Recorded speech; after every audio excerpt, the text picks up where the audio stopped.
আজকে তোমাদের কাছে নিয়ে এসেছি যারা বিএ এমডিসি কোর্সে ভর্তি হয়েছে অর্থাৎ মাল্টিডিসিপ্লিনারি কোর্সে ভর্তি হয়েছিল তাদের জন্য আজকে নিয়ে এসেছি যারা ডিএসসি অথবা মাইনরে হিস্ট্রি বিষয়টা রয়েছে তাদের ফার্স্ট সেমে অর্থাৎ নর্থ বেঙ্গল ইউনিভার্সিটির আন্ডারে যে সমস্ত কলেজ রয়েছে তাদের জন্য এই সিলেবাসটা ডিএসসি অথবা মাইনর হিসাবে ডিএসসি এবং মাইনর আলাদা কোনো সিলেবাস নয়, একই সিলেবাস।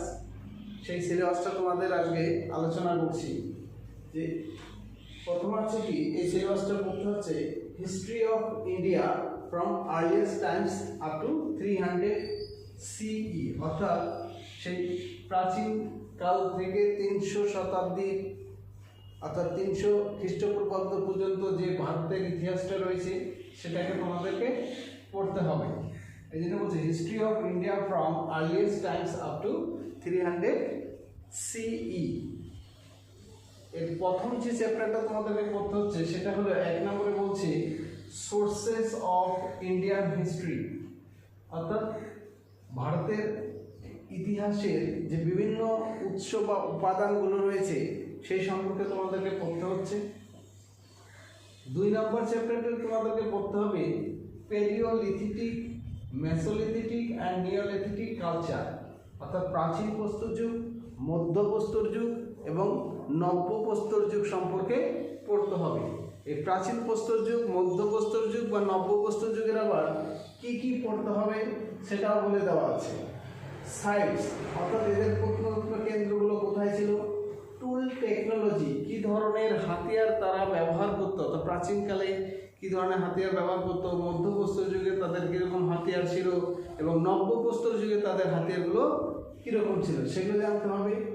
অ্যান্ড কি ফিচার্স, অর্থাৎ মধ্যপ্রস্তর যুগের বৈশিষ্ট্য, নব্যপ্রস্তর যুগের বৈশিষ্ট্য এবং প্রাচীন প্রস্তর যুগের যে বৈশিষ্ট্যগুলো সেটাও তোমাদেরকে জানতে হচ্ছে।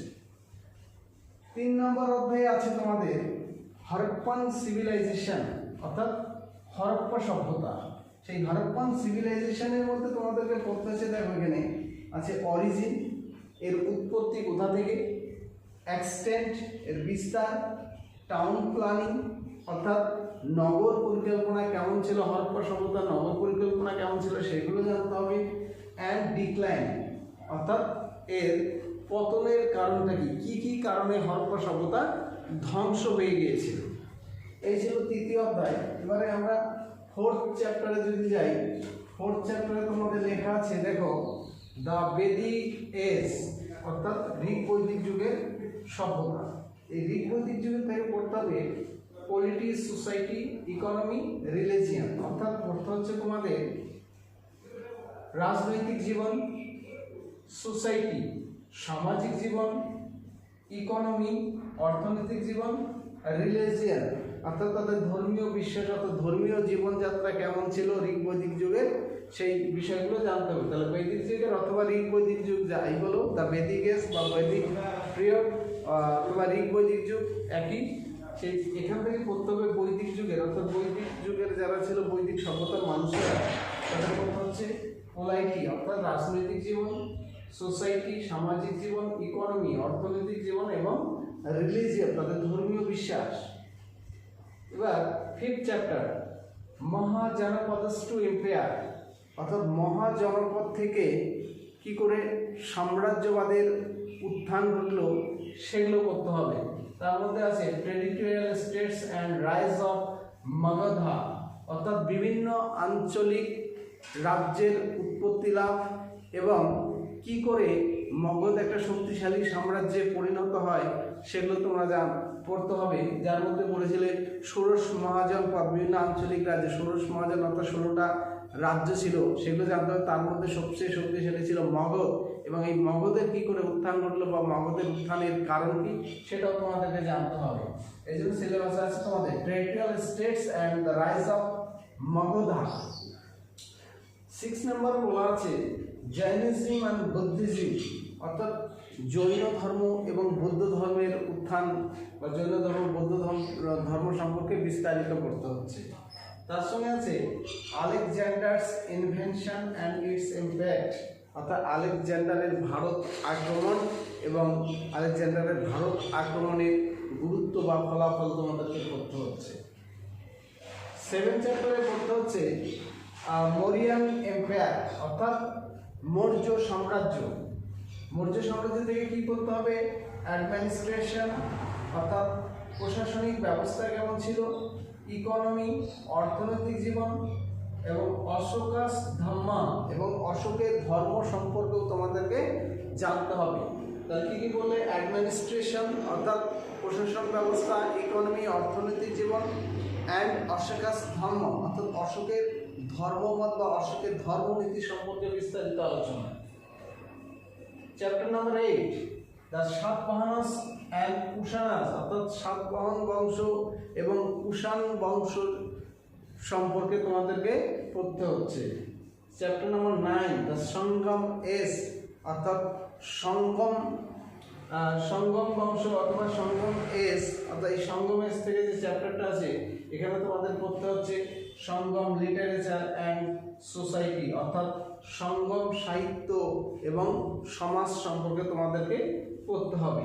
তাই সিলেবাসটা একেবারে কম নয়, 9টা তোমাদের ইউনিট রয়েছে, একেবারে কম ইউনিট নয়। এই 9টা ইউনিট পড়তে তোমাদেরকে যথেষ্ট সময় লাগবে এবং এখানে অজস্র প্রশ্ন আছে।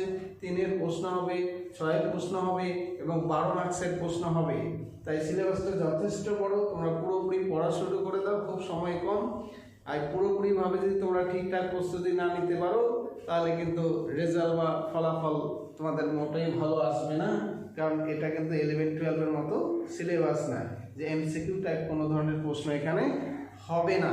তাই তোমাদেরকে যা করতে হবে মুখস্থ করে বড় প্রশ্ন লিখে তোমাকে আসতে হবে, তবেই তুমি মার্কস ক্যারি করে পাস করতে পারবে।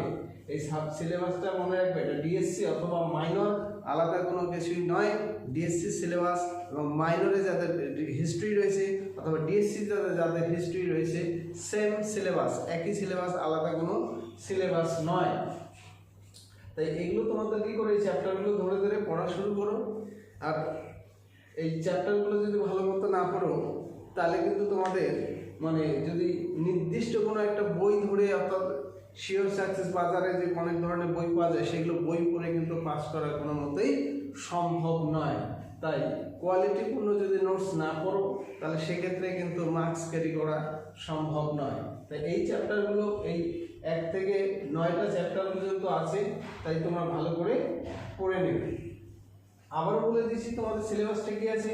প্রথমে 1 নম্বর চ্যাপ্টার আছে সোর্সেস অফ ইন্ডিয়ান হিস্টোরি অর্থাৎ ভারতীয় ইতিহাসের বিভিন্ন উৎস বা উপাদান, paleolithic, mesolithic and neolithic culture অর্থাৎ প্রাচীন প্রস্তর যুগ, মধ্যপ্রস্তর যুগ এবং নব্যপ্রস্তর যুগ। তো এগুলোর কী জানতে হবে? সাইটস, টুল, টেকনোলজি অ্যান্ড কি ফিচার্স অর্থাৎ সেগুলো সাইট জানতে হচ্ছে তোমাদেরকে, অর্থাৎ প্রত্ন ক্ষেত্রগুলো জানতে হবে, এদের টুল টেকনোলজি অর্থাৎ কী ধরনের হাতিয়ার ব্যবহার করত এবং কি ফিচার্স তাদের এই প্রস্তর নব্যপ্রস্তর যুগ বা প্রাচীন প্রস্তর যুগ যাইগুলো তার বৈশিষ্ট্যগুলো করতে হবে। তারপরে হতে হবে হরপ্পান সিভিলাইজেশন, হরপ্পা সভ্যতার origin, extent, town planning, decline অর্থাৎ উৎপত্তি, বিস্তার, তাদের নগর পরিকল্পনা কেমন ছিল এবং হরপ্পা সভ্যতার ধ্বংসের কারণ, হরপ্পা সিভিলাইজেশন অথবা এটাকে আমরা বলি ইন্দাস আইভিসি অর্থাৎ ইন্দাস ভ্যালি সিভিলাইজেশন একই। তারপরে বৈদিক এজ, বৈদিক এজের মধ্যে হচ্ছে তোমাদের পলিটিক্স, সোসাইটি, ইকোনমি, রিলিজন অর্থাৎ ধর্মীয় জীবন, রাজনৈতিক জীবন, অর্থনৈতিক জীবন এবং সামাজিক জীবন। তারপরে পড়তে হচ্ছে মহাজনপদাস টু এম্পায়ার অর্থাৎ তোমাদেরকে পড়তে হবে এখান থেকে অর্থাৎ মহাজনপদ থেকে কী করে সেই সাম্রাজ্যবাদের উত্থান ঘটে। তার মধ্যে পড়তে হবে territorial states and rise of Magadha, এর মধ্যে পড়তে হবে অনেকগুলো আঞ্চলিক রাজ্য কী করে উৎপত্তি হয় এবং মগধের উত্থানের কারণ। তারপরে 6-এ পড়তে হচ্ছে জৈনিজম অ্যান্ড বৌদ্ধিজম অর্থাৎ জৈন ধর্ম এবং বৌদ্ধ ধর্ম। তার সঙ্গে পড়তে হবে আলেকজান্ডার্স ইনভেশন অ্যান্ড ইটস ইম্প্যাক্ট অর্থাৎ আলেকজান্ডারের ভারত আক্রমণ এবং এর গুরুত্ব কী ছিল। 7-এ পড়তে হবে মৌরিয়ান এম্পায়ার অর্থাৎ মৌর্য সাম্রাজ্য, অ্যাডমিনিস্ট্রেশন, ইকোনমি অ্যান্ড অশোকাস ধর্ম অর্থাৎ অশোকের ধর্ম সম্পর্কে তোমাদেরকে পড়তে হচ্ছে। তারপরে 8 নম্বর চ্যাপ্টারতে এই দ্য সাতবাহনাস অ্যান্ড দ্য কুষাণস, সাতবাহন বংশ এবং কুষাণ বংশ। তারপরে পড়তে হচ্ছে the Sangam Sangam literature and society. এই ছিল তোমাদের ডিএসসি অথবা মাইনর হিস্ট্রি যাদের রয়েছে, এই ছিল তোমাদের সিলেবাস। এর যদি নোট পেতে চাও অথবা আমাদের কাছে টিউশন করতে চাও, তাহলে তোমরা এই নাম্বারে যোগাযোগ করতে পারো। এটাতে হোয়াটসঅ্যাপ আছে, হোয়াটসঅ্যাপ করলেও তোমাদের হয়ে যাবে।